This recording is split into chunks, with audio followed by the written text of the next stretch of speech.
York, big city of dreams. New York, big city of dreams.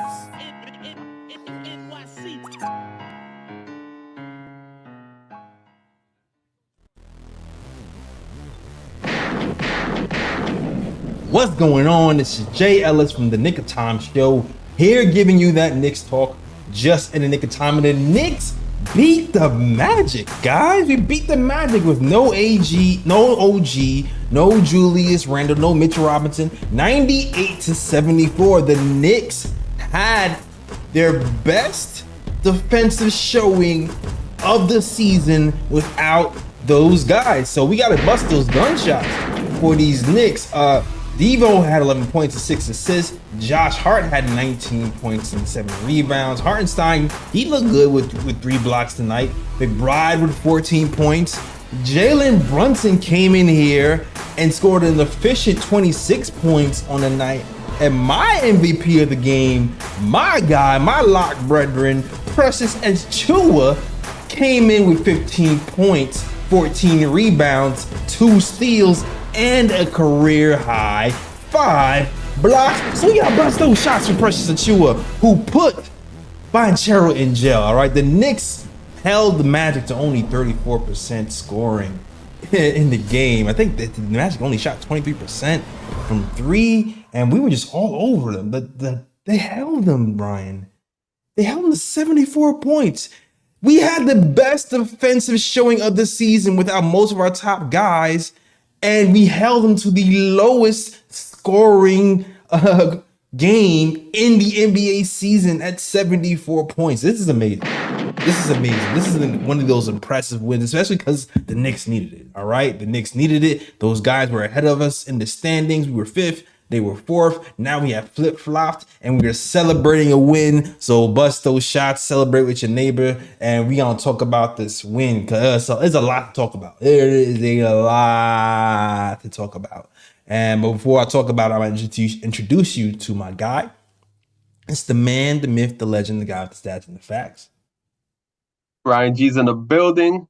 Good win for the Knicks tonight after that last game in Orlando. Magic was talking kind of spicy. So I'm glad to see the Knicks come out and smack them in the mouth. Oh yeah, held them to 74 points, which is crazy in this well, I should say in this era of the NBA, which is crazy. Holding a team to 74 points on defense. So I mean, the Knicks did what they had to do. They needed to win, and they got it. Nah, they definitely did it. They definitely did that. And this team played like a team who practiced, because they did practice, and you know they were focused. When even before the game even started, our newcomer in Bojan, he was like, we lost to them 3 times already, and we got. I'm like, Bojan, you wasn't even here. You wasn't even here. We lost 3 times, but he was like, we lost to them 3 times already. So you already can tell that Tibbs was giving him the speech before the game even started, and as soon as the game started, Ryan, we was on that ass like white on rice. The defense was phenomenal. The Knicks had 10 blocks. This might be a season high 10 blocks. The Knicks had 10 blocks tonight. Achiuwa had 5 blocks. This is the best defense I've seen Hartenstein play since his injury. We were on the string. Deebo was helping out, doubling whenever we can. Banchero was in jail. Our team was just on another level, and they made a statement. That statement was, you do not want to see these New York Knicks in the playoffs. So you might want to drop a few spots just to avoid us. You just might, all right? You might want to throw the game. You might want to pull a Dallas Mavericks or something. I mean, a Dallas Mavericks light, you don't want to get out the playoffs, but you might want to kind of speed hunt. You know what I mean? Because you know Magic's in trouble. The Dallas Mavericks are in trouble, but that's a whole other story. But man, defense was great. Facts, man. They definitely locked down a defensive end. And I mean, Precious with 5 blocks was definitely impressive as well. And this team, when they locked down on defense, even when they had everybody healthy with OG, Randall, everybody healthy, this team locked down on defense consistently. We know when this team is healthy, they have championship level defense, and without a lot of their main guys, especially OG and Mitch on the defensive side of the ball, which when those guys play, the Knicks are gonna shut down. With these guys, they still stepped up to the plate, still shut down on defense, and I've also noticed that Thibs is definitely setting his rotation as well, because he's definitely showing the guys that he trusts. Because if you look at the guys who came off the bench, Sims 28 minutes, which I think is well deserved because Absolutely. because especially based on last game as well, and like not even last game, like the last couple of games, Sims has been playing very well defensively, and and his activity level is very high as well on the defensive side of the ball. And I think his rebounding and the fact that when he rebounds the ball, is able to find open guys, in the perimeter for open shots from 3-point range. I think Sims is definitely deserving of his minutes. Absolutely. McBride as well. McBride has definitely stepped up, with Quickly gone and him stepping up to the plate, being that backup point guard, playing good on both sides of the ball. McBride definitely deserves his minutes as well. And yeah, I mean, Boyan's minutes been cut a bit, 12 minutes. Burks 5 minutes, which is very surprising for Not a surprising. Thibs. I mean, based on the way he's been playing, it's not surprising. But just seeing that, this is actually a guy that Thibs likes, and Thibs is like, nah, you're not playing well, so we're gonna cut your minutes. And to see Burks only play 5 minutes, like Thibs is definitely setting his rotation and letting it be known like which guys he trusts. And I'm glad to see that he's trusting in Sims and trusting in McBride, and I think these guys will be part of rotation going forward. Like they're not gonna be playing major minutes or anything like that when everybody gets healthy again. But if the time calls for it, I can definitely see Thibs calling on these guys and be like, you know what? We need you for your energy on defense, whatever the case may be, and put them out there. Yeah, McBride, McBride is still not that pure prototypical point guard, but his defense and his shot making is still keeping him over the floor. But we are going to concentrate on the defense because that's the theme of today. And for me, for one, I definitely saw the Burks minutes cuts coming. McBride played about 20 minutes today. You can see incrementally what was happening over the last week. When Burks first got here, he was playing more minutes than McBride. And then then it flipped. All of a sudden, Burks was playing 11 minutes a game while McBride was playing the whole game. Once that started happening, and this is when Jalen Brunson got injured.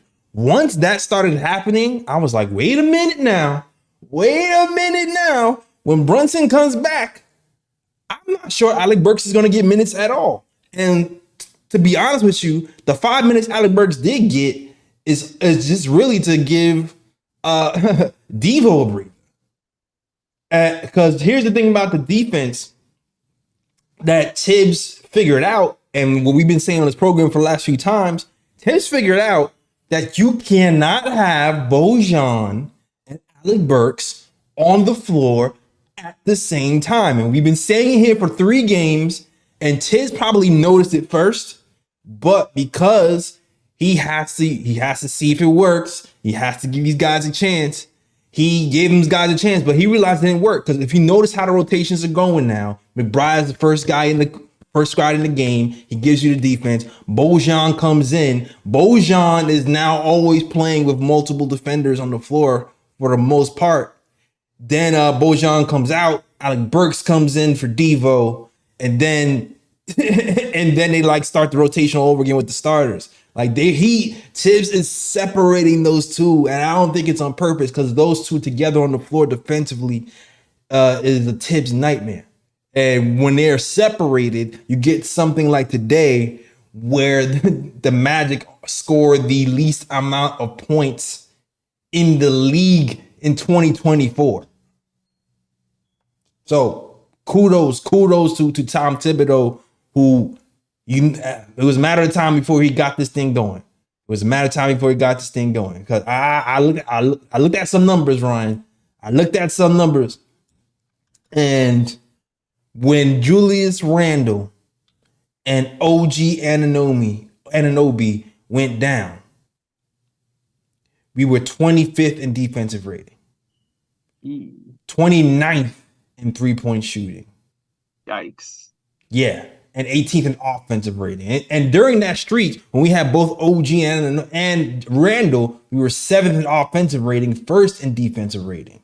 So we went from 1st to 25th when those two guys went down.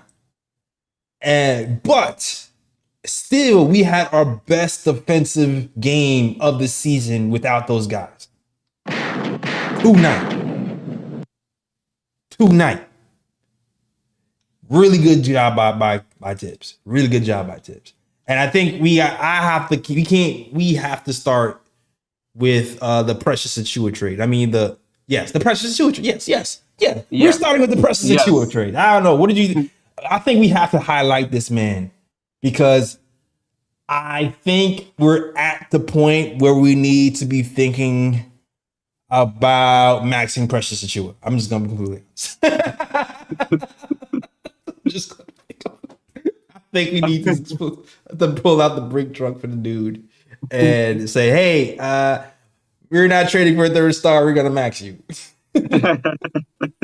I mean, he definitely deserves the praise, man. He's definitely stepped up to the plate. You know, since we've gotten the injuries, he stepped up, especially on the defensive side of the ball. I mean, tonight, 5 blocks from Precious is crazy. Let's just keep it real. That's just crazy coming from Precious. Exactly. And when Precious is able to guard his position, because when he's forced to guard centers or guys that's bigger than him, he doesn't really fend as well on the defensive side of the ball. But when he's able to guard guys his size, like when he's out there playing with another big, and he guards guys his size, he's able to lock down these guys and make them look like a shell of themselves. Because Banchero was getting sunned out there by Achiuwa. He definitely wasn't looking like himself out there tonight, and you have to definitely give Achiuwa his credit. And Achiuwa's making it really hard for the Knicks because you have Hartenstein that needs to be traded. Then you have to think about, I mean, not traded, but that is going to be a free agent, and you have to consider his Achilles issues. Yeah. And then you have Precious out here now where he's playing his ass off, and you have to actually consider resigning this guy as well. So it'll be interesting to see what the Knicks do in the offseason, but you have to definitely give Precious his props. He sees his opportunity, and he's taking full advantage of it. Full advantage. You man, if by any chance the Knicks face the Magic, even if we're in full strength, we have to consider playing Precious on Banchero. Like, we have to consider it. Like, cause I don't expect Precious to get a bunch of minutes once we're back with Mitch and Hartenstein and OG Anunoby and Josh Hart. I don't expect him to get a bunch of minutes. I expect him to be 10 minutes a game. He's playing 39, 40 minutes a game now. But if we play the Magic, I don't know, man. I mean, I guess OG would be on Banchero, but if you want to save him for somebody else, you could easily have Precious on Banchero, and it's going to be a long night. Because you're looking at Banchero actually shot well today, which is surprising. Banchero shot 45% from the field, 66% from 3, which is surprising. But if you looked at the game and the amount of times Precious made him work, the amount of times he blocked his shot, he caused 4 turnovers for Banchero. It looked like a struggle. It looked like he was on a struggle bus trying to score over a guy who's only 6'8". So he locked him up. He was like a CEO, and he was in jail. He was Rick Ross today. For real, huh? Like for real, Precious was Rick Ross. For real. He was CEO running the jail for Pablo Banchero because Banchero couldn't get nothing going. All facts. Exactly. And there's a lot to talk about, but before we even get into the other guys and Rick Ross, Precious Ross, I don't know. Can we call him Precious Ross? Precious Ross. Yeah, he's Precious Ross, man. Precious Ross got him in jail. Oh man, Precious Rose. And I got a budget for the lawyer. Like, come on, let's go. Before we talk about that, like, salute to the chat. Alexander, Picks for Timmy, Fritz, Michael Moss. We served 100 people. Everybody rock with the KOT show and grill. John Petit. If you like the show, hit that like and subscribe. We here after every post game talking that Knicks basketball. And today we talking about the most impressive defensive win of the season. So hit that like, subscribe, share, and also, donate if you want to. If you feel like the spirit is moving, you go ahead. All right, hit it with the super chat. Yes, sir. Yes, sir. But there's so many heroes today. There's so many. Like, I love the way Jalen Brunson played. I did. And it's like he only had 2 assists, but I felt like, again, it was like hockey assists. We moved the ball a lot. He got off the ball early. And I feel like one of the reasons why we lost to the Golden State Warriors last week or so, I felt like Brunson hesitated to get off the ball early. And it kind of stifled the offense a little bit, but he got off the ball early today. And not only that, when he gave up the ball, his teammates act like they knew what to do with the ball. They act like they knew what to do with the ball. A lot of times, Knicks got the ball to the middle of the floor, swung into a 3-point shooter and hit a 3. Or they swung to somebody else who was cutting and got to the basket. We just made sharp decisions with the ball and all night long. And it started with Jalen Brunson, who gave those guys an efficient 26 points and blacked out on Black too. Blacked out on the defender's name is Black, if you didn't know. Blacked out on Black, who I wanted to smack Black from the screen. And I don't like smacking Black, but today was the day to smack Black. Because he was roughing up Brunson way too much for me. Way too much. Yeah, and I think, well, besides the fact that, the Knicks did lose the first 3 games to the Magic, I think Brunson also had a bone to pick with him as well, because Black has guarded Brunson pretty physical those first few games that the Knicks have faced the Magic. And I think Brunson probably had that in the back of his mind, like, nah, I'm not gonna let this guy, get the best of me tonight. And yeah, he definitely brought it to Black, who's a very good young defender. And yeah, he let him. Yeah, he just brought his A game tonight. I mean, 26 points efficiently. And the fact that, he was coming off of a bone bruise and is able to come back, of course, he was on a minutes restriction, even though it wasn't too bad of a minutes restriction, still played 30 minutes tonight. But, Brunson was just Brunson tonight. And I think he was also a catalyst that helped the Knicks get going early in this game as well. When I think he scored 10 points within like the first 6 minutes of the game, I think. Yeah, so Brunson set the tone early, and the Knicks just fed off of that. The pull-up threes, it's funny.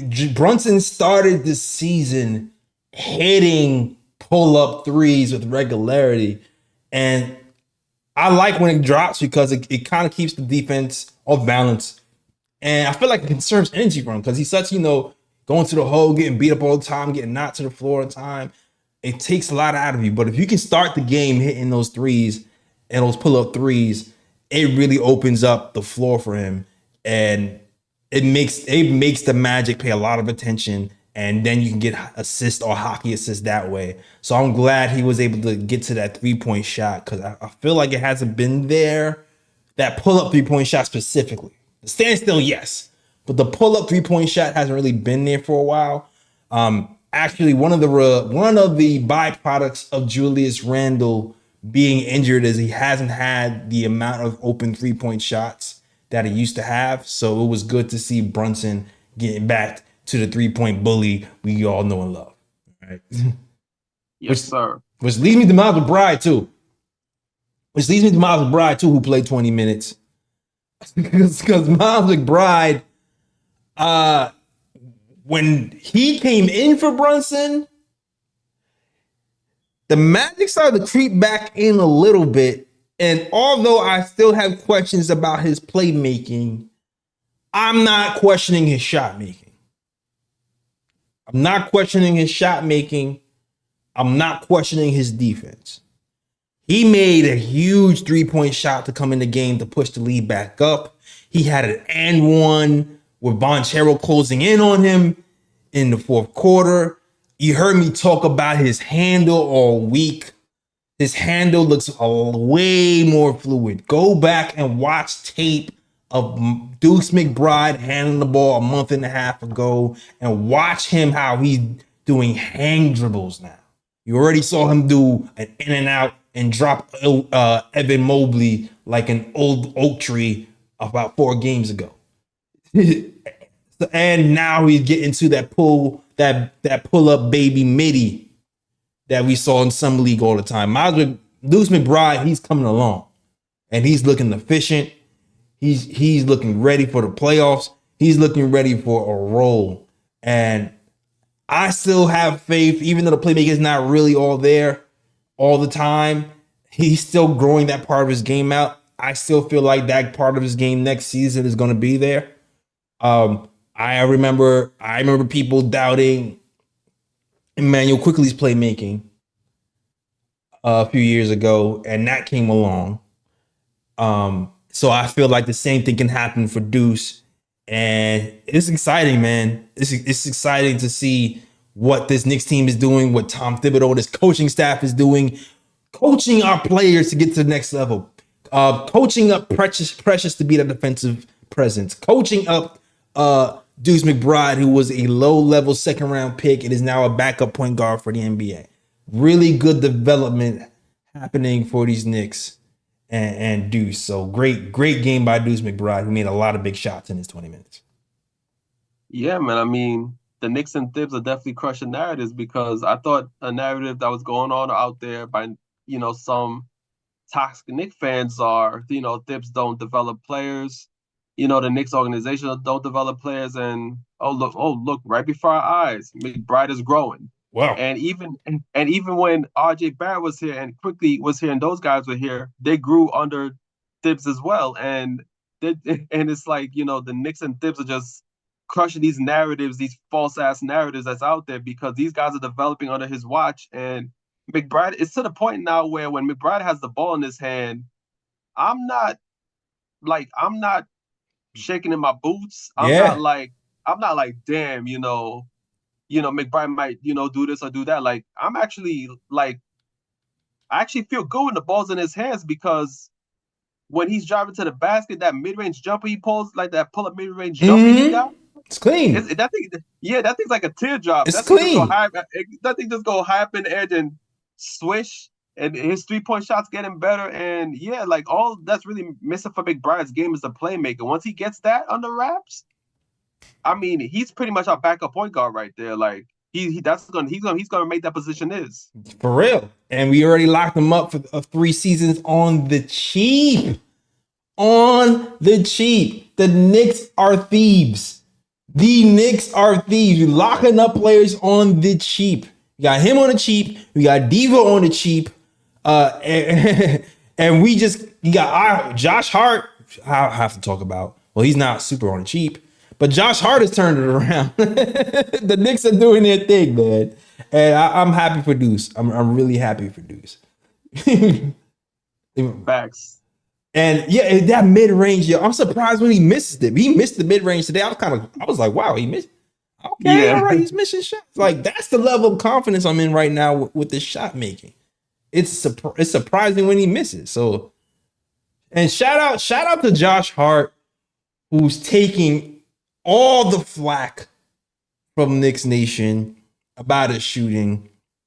And Precious Achiuwa, he's playing his best basketball of his career.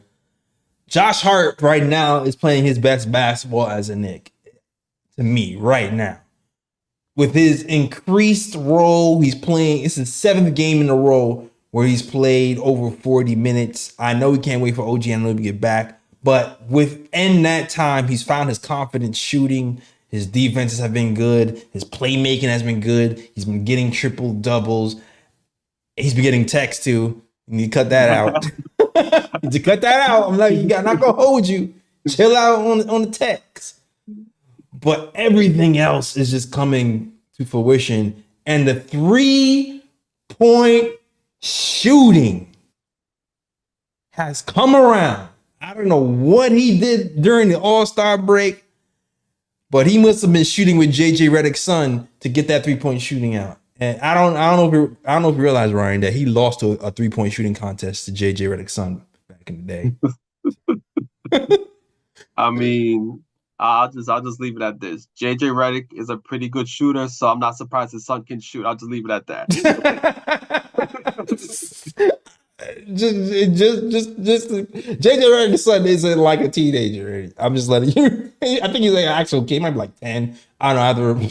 But he still lost. But maybe he trained with his son and now he got it back because Josh Hart is hitting sidestep threes in this stretch, corner threes in this stretch. Josh Hart is doing his thing. So shout out to Josh Hart. Facts, and you already know me. I'm probably the leader of the No More Josh Hart Slander Club because any person that I see slanders Josh Hart from here on out, y'all gonna get muted, y'all gonna get blocked, y'all gonna get excommunicated. Facts. Every single negative there is gonna go towards you if I hear you say one negative thing about this guy, Josh Hart, because he's leaving it on the line every game.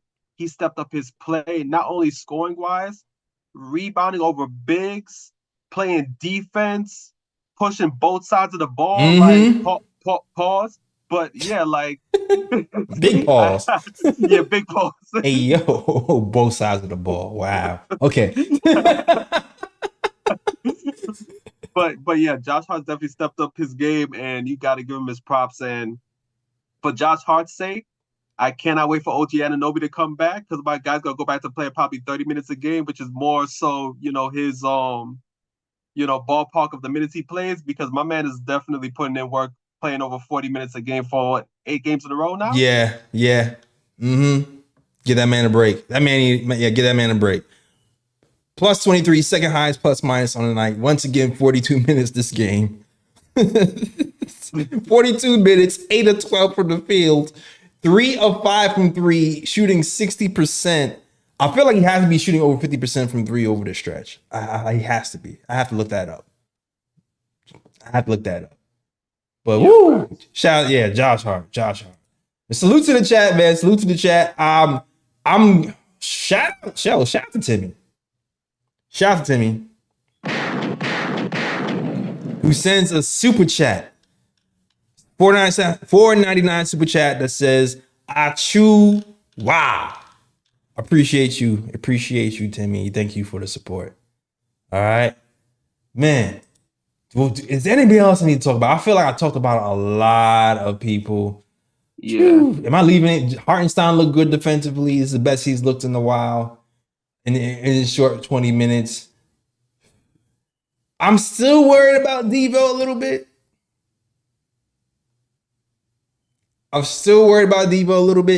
He still hasn't looked the same since the injury. He had that one game where he went off with the Cavs, but he shot 3 of 10. And it's not even that. It's the turnovers too. Yeah. It's the turnovers. Because the last game, he had a lot of turnovers last game, and he kind of lost us. I'm not going to say he lost. I mean, he was a big contributor why we lost the game, but he's not the sole reason why we lost. Like, the 3-point shooting was really bad. If the Knicks shot a regular 3-point shooting percentage, we win the game versus the Hawks, in my opinion.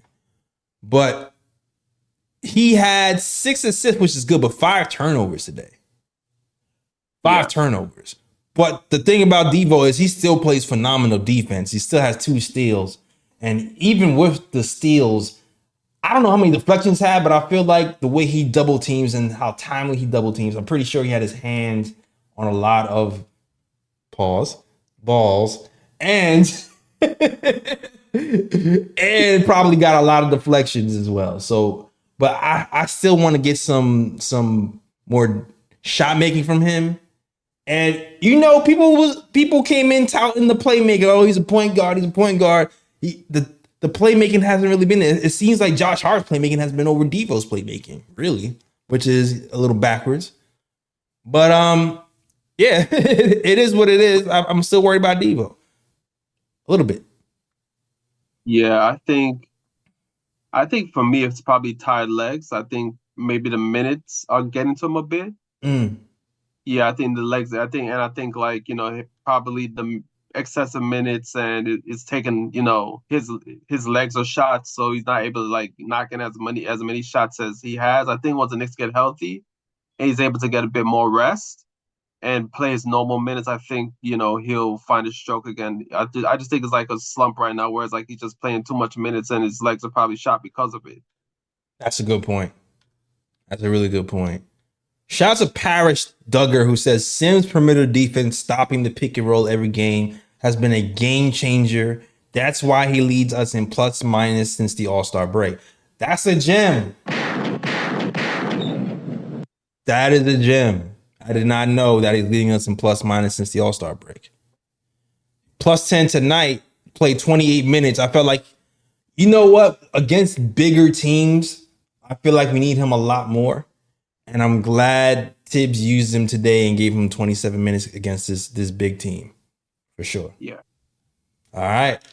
Yo, any other comments that's worth reading? Oh my gosh, I can't believe I forgot that Dante hit 200 threes. Oh yeah, he did, yeah. Yeah, Dante hit 200 threes today, and he's on his way. He's fourth. He's fourth in the standings when it comes to 3-point shots made in a Knicks uniform. And he probably gonna break the record. Yeah, I mean, at the rate he's going right now, like 18 games left, if he hits about 3 threes a game, yeah, he's gonna break 40's record. If he can hit like maybe like 2 to 3 threes a game. Absolutely. And just the fact, even though I'm kind of worried about him right now, just the fact that we signed an elite 3-point shooter who's been shooting 40% from 3 per game this season, he's about to break the record, and he's only being paid what, $12 million a season about for the next few seasons. Phenomenal job by this Knicks front office getting him here. And really, when you're looking at our whole roster seems set to compete for a chip when healthy because of the way that we've gotten the best high-level role players to surround Jalen Brunson and Julius Randle. We have one of the best 3-point shooting guards on the cheap starting for us. We have one of the best on-ball and off-ball defenders in OG Anunoby on this team. We have one of the best hustle role players on this team in the league in Josh Hart. He's so aggressive. He's giving you 10 rebounds a game damn near when he's 6'4". And then when you add a guy in Jalen Brunson, who's one of the best clutch shooting point guards in the league, you have the makings of a championship contending team where we can just scare anybody. We can really scare anybody. And hell, if things break right, we can win something.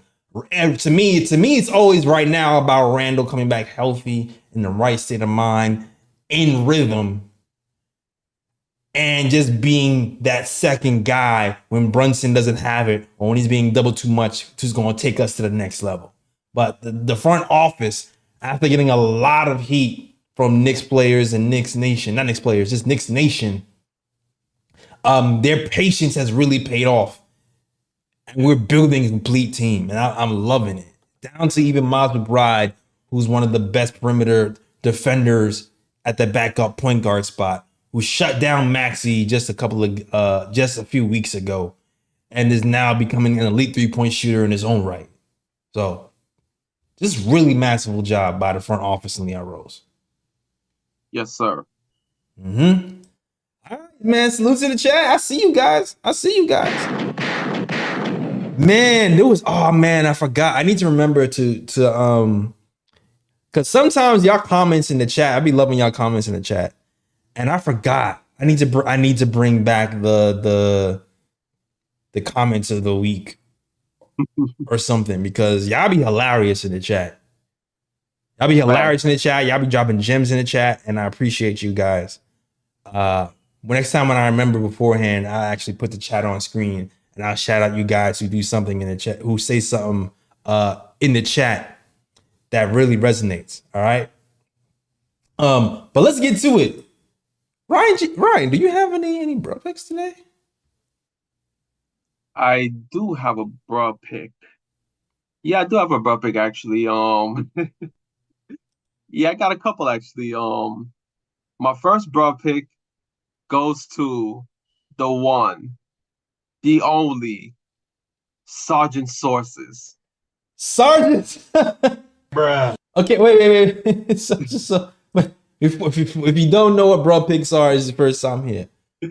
Bro picks are usually the worst plays of the game, but sometimes it's not even about the game. It could be about any game. And also, it doesn't even have to be about any game. It could be something stupid, something dumb, something idiotic that happened that you want to point out. So my man Ryan G wants to point out something stupid that happened with Sergeant Sources. Bruh. So let's get to it. Yeah, so one night, I'm just on Twitter, just scrolling through, and my guy Sergeant Sources is posting, posting his sources, whatever the case may be. So, I ask him, I just tweet him. I'm like, yo, you must have sources all over the NBA because my guy was reporting that the Mavericks were getting tired of Luka because basically saying that he's out of shape and he doesn't play defense, and that they're going to be looking to move off of Luka and keep Kyrie. And and so I'm like, I'm interested. I'm like, yo, where did you hear that from? So I was like, yo, you must have sources all over the NBA, right? So my guy tweeted at me. He quoted my tweet, and then he posted proof of the source that called him with the information, and it said NBA source number 2 on iPhone. But I'm like, that doesn't prove anything, my guy, because on my phone right now, I can take a phone number, save it to my phone as Yo, NBA source number 2, and just be bruh. like, yeah, an NBA source called me too. So I'm like, yo, Yo, it doesn't prove anything, my guy. Ryan, you should have sent me that before the show so I could send the screenshot because Ryan sent that to the group chat and we was dying. Sergeant Sources literally had a screenshot of his phone and the title at the top of the phone of the phone ring. You know, when the phone rings, you have a name pop up on the top. It literally said NBA source on the top of it, man. Yeah. It literally said NBA, not somebody's name. Not even like Ryan NBA source. It just said NBA source. That was crazy. Bruh. And then my guy proceeded to say that he got 11 of those sources who call him on his phone. So there's like NBA source number 1, NBA source number 2, NBA source number 3, and so on. Bruh. That's crazy. Oh man. All right. My second bro pick goes to Ref Tony Brothers because my guy is out here acting a fool as of late. Because the other day, after he gave DeJounte Murray that tech because he went over to the bench to talk to him and DeJounte Murray didn't want to speak to him, he let his ego get the best of him and he teed him up.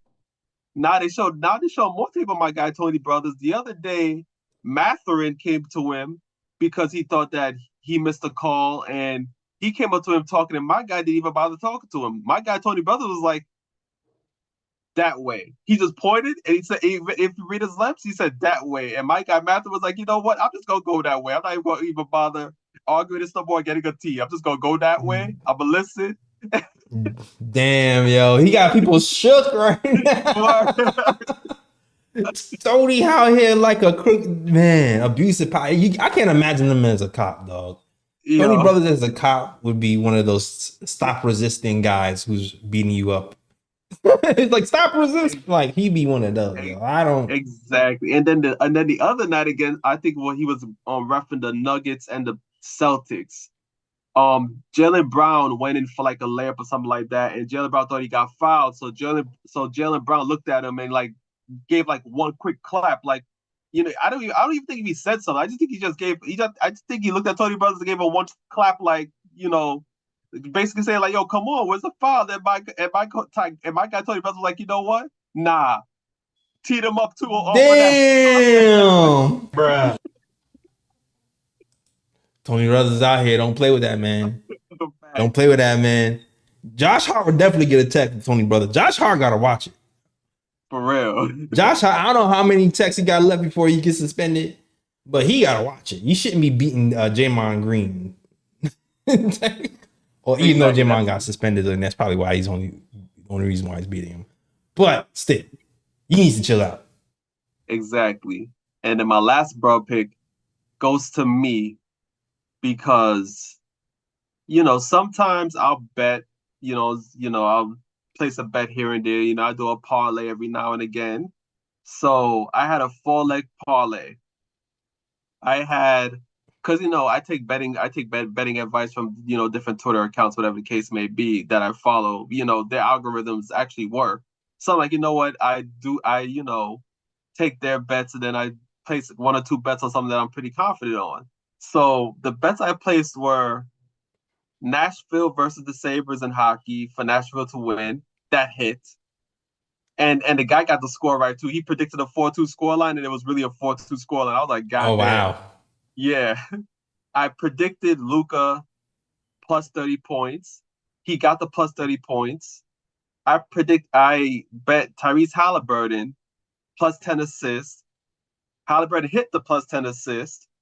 And then I bet Toronto Raptors, Phoenix Suns, the over 234.5 points.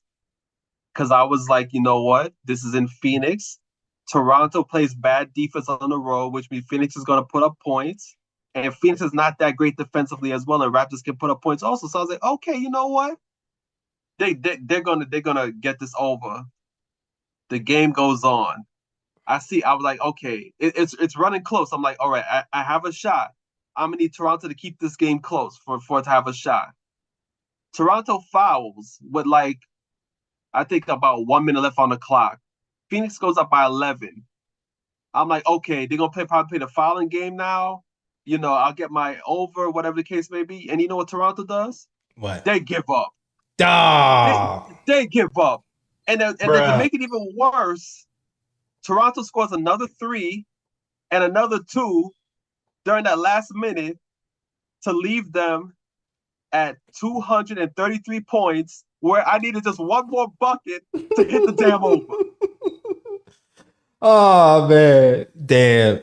We need to get our guy Ryan G some help, man. We need to get or you know what? People are gonna ask for your guy for your source. They want your they're gonna ask for your sergeant sources for bets because you hit on 4 of them joints. I know. I was like, yo, I'm like, come on, dog. And the thing is that was my prediction. Like, I didn't get that from nobody. I was like, you know what? I looked at the matchup. I looked at the over. I was like, yeah, they should hit that over. Oh, that was your prediction. See, stop thinking. Just follow the algorithm, dog. It's your fault. And I was one bucket away from hitting it. Damn. Bucket. That one bucket thing been having you hating every play on Toronto. Man, screw quickly. You get mad at everyone. Facts. Shoot. Oh man. I got a bruh pick. My bruh pick goes to Tom Thibodeau. Oh, well, but what Thibs do? Because not only did Tom Thibodeau injured OG Anunoby and Julius Randle by playing them too much, but he injured Cat because Cat torn his meniscus up, and Tibbs used to coach for the Wolves, and he played him a lot when he was the coach for the Wolves. So the minutes finally caught up to him, and Cat went down the last game. So yeah, he injured him. So bruh picked the Tibbs for that, and then today he injured Fultz. And he almost injured Cole Anthony because he was in the building with them at the same time. So Tibbs had to injure them too. So that's my bro pick. Damn it, Tibbs. Damn it. My bro picks the Tibbs. Because he that man's a war criminal, man. I don't know why he's coaching. I don't know why he's in the NBA. He needs to be out the league. Fire Tibbs. Facts. He's a dinosaur. Put Thibs back in the 70s where guys were playing 45 minutes a exactly. game. Fire Tibbs, damn it. This man must be stopped. Bruh. Must be stopped. All right, I'm done.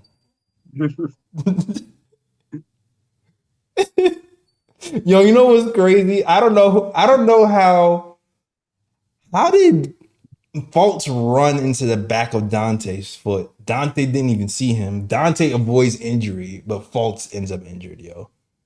That's crazy. That's Yeah. man, that man is made of paper mache. I don't know. Whatever. It is what it is. That's the show, guys. I hope you enjoyed it. I hope you enjoyed a win. I like talking about a win for once because we've been talking about a lot of losing lately. So I'm glad we actually got to talk about our next win. All facts.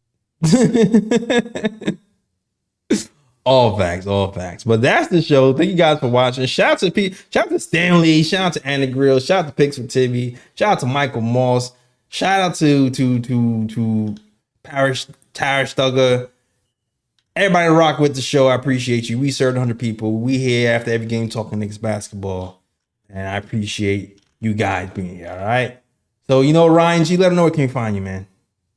You can find me on Twitter at RyanGKOT. You can also find me on Instagram at Sir G is Chillin'. Sir G is chillin'. That's SIRD is CHILLIN. And we surveyed 100 people. I don't know if OG will be back in the next game, but he's definitely close. He's day to day. Yeah. Oh, you know what I forgot to talk about? Because I made a video about it, I forgot to even mention it at all. But you were right. So you guys probably already know that OG Anunoby has been cleared for contact. He's been playing contact and he's been playing 5-on-5. And he might be back the next game. He's listed as day to day. He practiced yesterday and he's just waiting to be cleared. So Josh Hart might have played his last 40-minute game of this season. So OG might be back for who we have next? The 76ers? Sixers. Yeah, Sixers on Sunday. So yeah, we have the Sixers twice. We might have OG Anunoby back for the 76ers, which would be great. Especially for the standings, because the Sixers are kind of struggling. I know the Knicks are struggling, but I thought the Sixers might be struggling a little bit more. And we've already beat them with Maxey, so I don't want to assume that we're going to beat them without Maxey, but I think we should beat them without Maxey. We should. We should, especially if we have OG back. I think we should beat them without Maxey. And I think it's just a good game for him to come back to because, just to kind of get into rhythm, play a team that's not fully stocked and locked and loaded. I think this might be a good game to get his rhythm as well. But also keep an eye out on those minutes because like Ryan G said earlier, the minutes for Bojan and Alec Burks have been cut significantly already with Jalen Brunson back. With OGs coming back, I doubt we see... we might not see Alec Burks. I don't know. Or maybe not see more. Maybe we won't see Bojan because Alec Burks plays backup for Deebo at this point. We don't have a backup shooting guard, but maybe Tibbs might just trust OG to play backup shooting guard and play him next to Bojan. I don't know. We're gonna see how that goes. Yeah, I think it's pretty clear that Thibs trusts McBride. So McBride might be playing.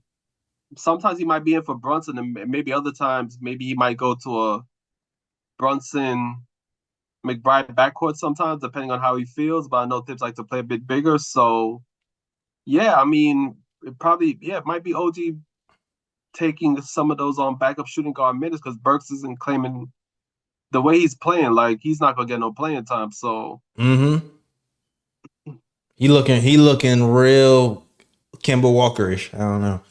Yeah. Like a real Kemba Walker-ish. And not prime Kemba either. No. Nah, definitely not. Not prime Kemba. Alexander says shake revenge game. Shake revenge game loading.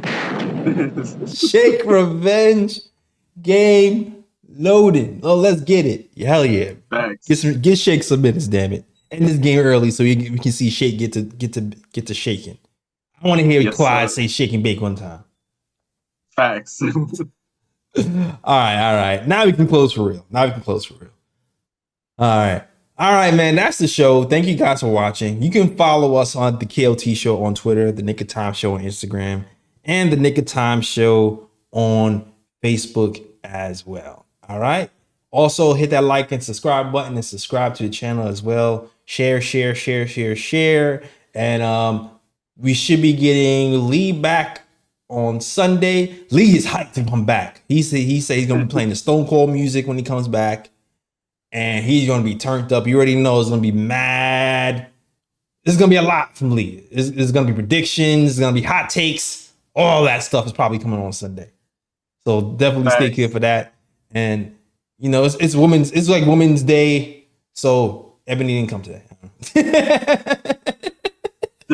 The perfect day for her to be on the show. That's when she decides not to be on the show. Ebony, I was gonna be like, yo, Ebony, you should lead the show today. Like, it's like we got a woman. It's like, nope, not today. Shout out to Ebony. Well, that's the show, guys. We out of here. Can't wait to have the squad back. And you guys know the drill. As always, shout out the Worldwide West. Everywhere we go, we leave a worldwide mess. It's a mess out here in these Knicks YouTube streets. That's the show. We out of here. Peace. New York, big city of dreams. New York, big city of dreams. NYC.